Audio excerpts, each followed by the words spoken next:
Hello guys, Neha this side. और आज मैं आपको बताने वाली हूँ कि कैसे मैंने ये flawless makeup without foundation achieve किया है।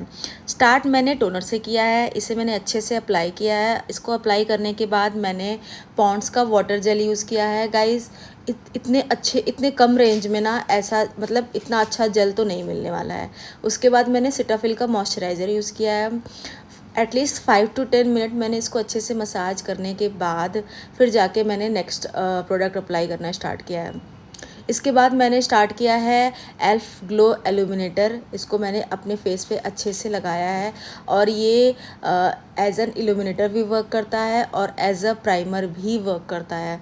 और मैंने इसे एक टोन डार्कर लिया अपने से। ऐसा करने से ना मेकअप बिल्कुल भी ग्रे नहीं होता है और मतलब आपके जो थोड़े बहुत भी चांसेस होते हैं ना मेकअप ग्रे होने के, वो भी नहीं होता है, ऑक्सीडाइज नहीं होता है। और ये इल्यूमिनेट तो करेगा ही करेगा, साथ के साथ मेकअप ग्रे भी नहीं करेगा। तो मैं हमेशा इसे अपने से एक टोन डालकर ही लेती हूँ। गाइज मैं फाउंडेशन ना अप्लाई जब भी करती हूँ तो सबसे पहले मैंने ब्रश से अप्लाई करती हूँ, उसके बाद ही मैं ब्लेंडर से अप्लाई करती हूँ। फिर स्टार्ट करते हैं कलर करेक्टिंग से, a very important part of makeup. मेरा अंडर आइज़ ना इतना डार्क नहीं है, तो मैंने पीच कलर करेक्टर यहाँ पे अप्लाई किया है। इसको मैं फिंगर से ही डैब डैब करके स्प्रेड करूँगी। प्रोडक्ट मैं ज़्यादा नहीं लूँगी क्योंकि मुझे एज ए स्टेन ही यूज़ करना है, ना कि मुझे एक लेयर क्रिएट करना है। फिर आते हैं चिन एरिया पे। चिन एरिया पे मैंने ऑरेंज कलर करेक्टर यूज़ किया है। ये orange colour corrector deep orange नहीं है, ये लाइट ऑरेंज है। और ये मैं उन एरियाज़ पे लगाऊंगी जहाँ पे मेरा पिगमेंटेशन बहुत ज़्यादा डार्क नहीं है। मतलब ये आई के पिगमेंटेशन से थोड़ा सा डार्क है बट एक्स्ट्रा डार्क नहीं है।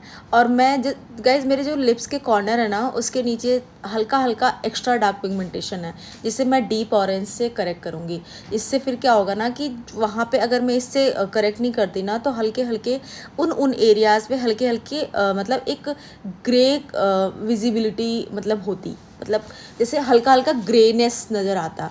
तो वो मैं कट करने के लिए deep orange colour corrector use किया है। फिंगर से ही डैब डैब करके अच्छे से इसको ब्लेंड किया है। अगर कॉर्नर अच्छे से ब्लेंड नहीं होता है तो मैं उसे ब्लेंडर से फिर उसको ब्लेंड कर देती हूँ, लेकिन ये फिंगर से ही अच्छे से ब्लेंड हो गया है। अब मैंने लिया है एल्फ का कॉन्टूर। बहुत ही अच्छा है, बहुत ही हाइड्रेटिंग है। इसको अच्छे से मैंने उन एरियाज़ पे अप्लाई किया है जहाँ पे मुझे कॉन्टूरिंग की नीड है। उसके बाद मैंने उसे ब्लेंडर से ब्लेंड किया है। गाइस कॉन्टूरिंग की जो टेक्निक होती है ना, उसके लिए मुझे एक अलग से वीडियो बनाना पड़ेगा जो मैं बहुत ही जल्दी अपलोड करूँगी और आप उसे देखना।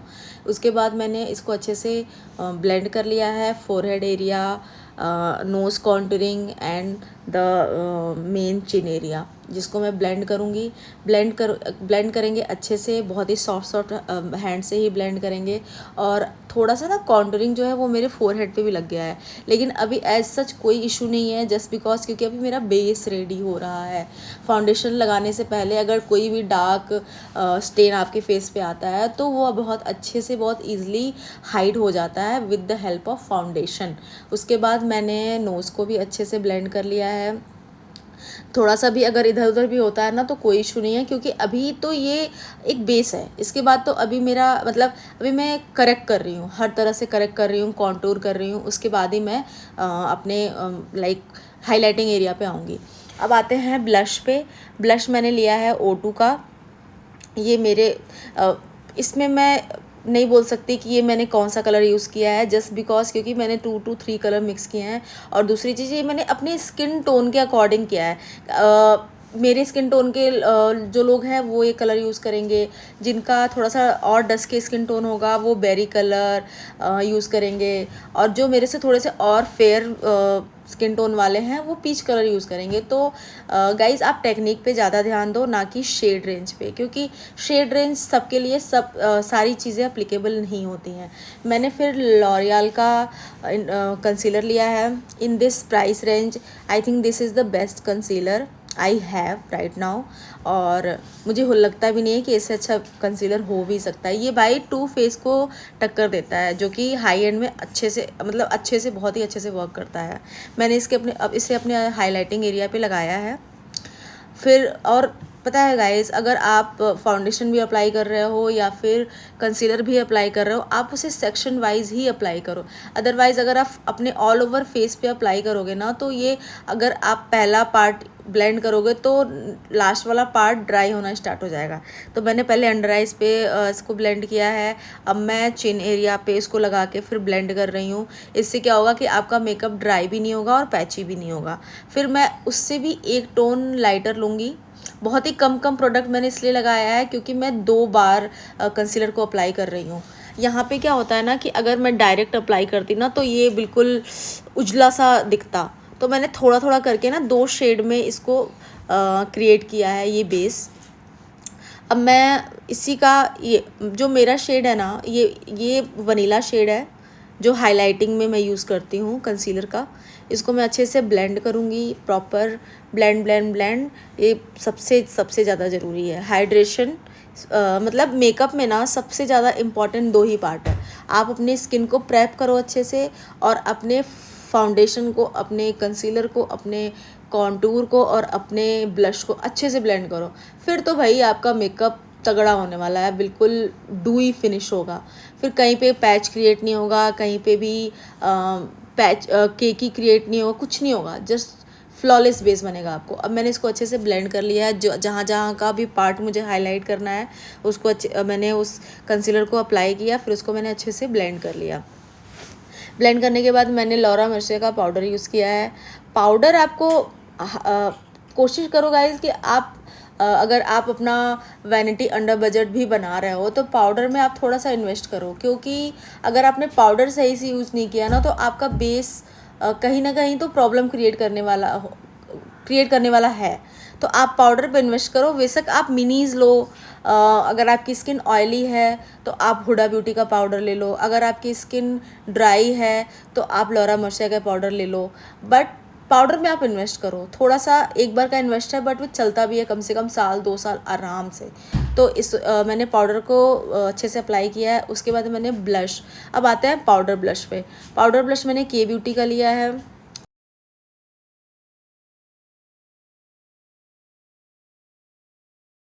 स्किन शेड पे सबके फाउंडेशन, सबके ब्लश अलग अलग शेड ही अप्लाई होते हैं। तो मैं फिर उसके बाद अब मैं स्टार्ट करती हूँ आई मेकअप पे मैंने लॉरियल का ही कंसीलर अप्लाई किया है। Shade number is 309। इसको मैं अच्छे से ब्लेंड कर लूँगी। जो मेरे स्किन टोन के हैं वो आँख बंद करके ये मेकअप कर सकते हैं, मतलब ये शेड चूज़ कर सकते हैं। वो मैं आपको डिस्क्रिप्शन में बता दूंगी कि मैंने अपने स्किन टोन पे कौन कौन से शेड को यूज़ किया है। अब मैं स्टार्ट करती हूँ पीची न्यूड कलर से। इसको मैं अच्छे से अपने ओवरऑल लिड पे अप्लाई करूँगी। इसे अप्लाई अच्छे से करना होगा, अच्छे से ब्लेंड करना होगा। ये सबसे जो ब्लेंडिंग ब्रश होता है ना, ब्लेंडिंग ब्रश में भी मतलब अलग अलग साइज़ के ब्लेंडिंग ब्रश होते हैं। मैं सबसे बड़ा वाला यूज़ कर रही हूँ ऑल ओवर लिड पे अप्लाई करने के लिए। फिर जब मैं section wise eye shadow apply करूँगी ना तो मैं बिल्कुल पतला वाला ब्लेंडिंग ब्रश यूज़ करूँगी, क्योंकि वो फिर ऑल ओवर लिड आपको स्प्रेड नहीं होगा।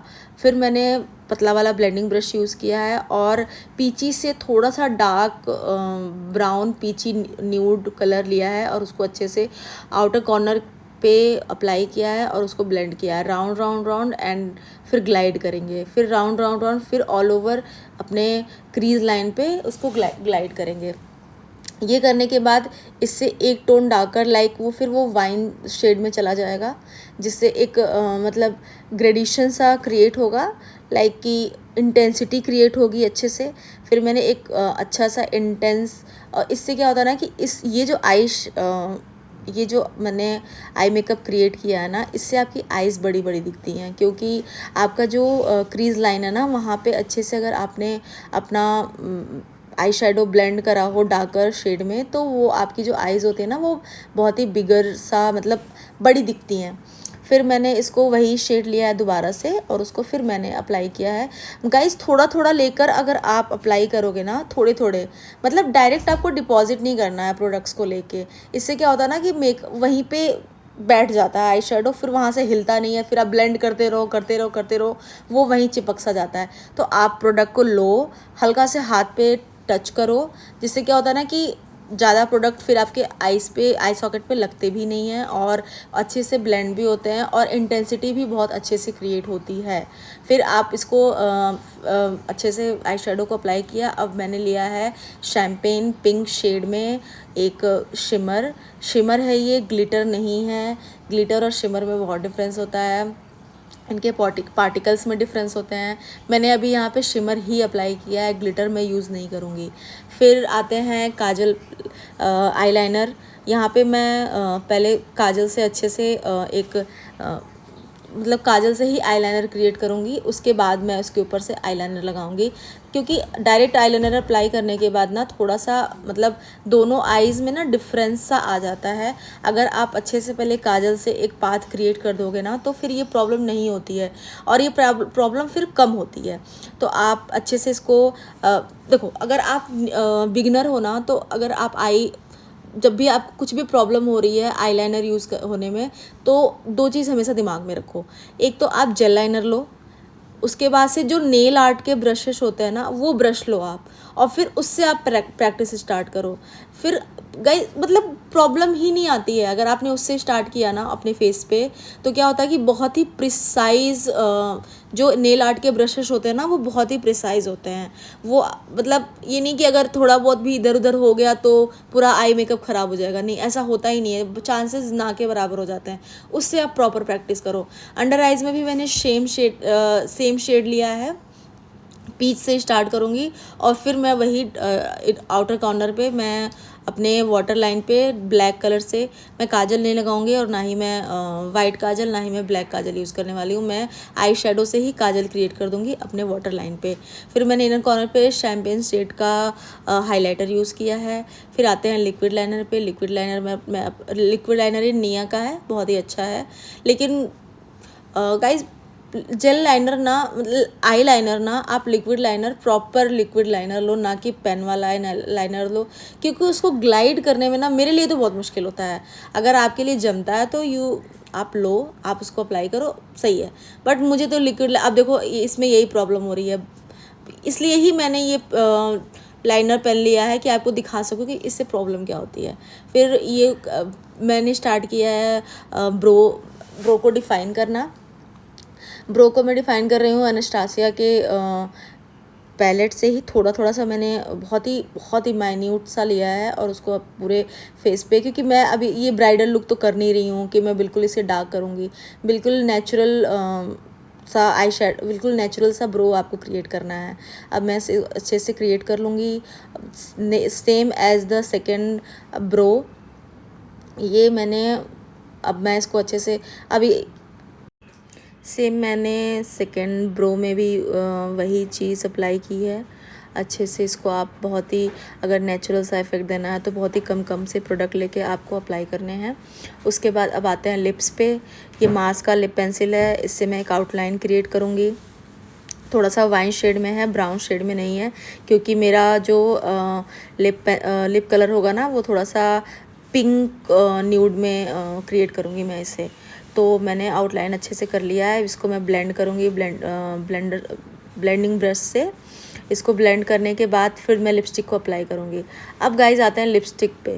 लिपस्टिक क्या है ना, अगर आपने न्यूड लिपस्टिक लगाया है और आपने उसे लगाया और ये इस तरह से दिखता हो, तो प्लीज़ डरा मत करो।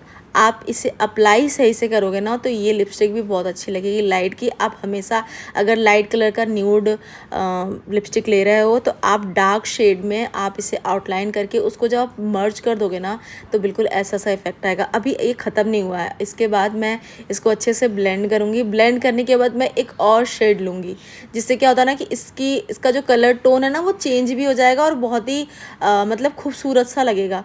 तो अब मैं रेड कलर लूँगी। रेड कलर लिपस्टिक को मैं बिल्कुल अंदर की तरफ से थोड़ा 1 to 2 मतलब डॉट यूज़ करूँगी। फिर उसको ब्रश से अच्छे से स्प्रेड करूँगी। अब देखो गाइस, इसको जब मैं अच्छे से ब्लेंड करूँगी ना तो फेस का इफ़ेक्ट ही चेंज हो जाएगा।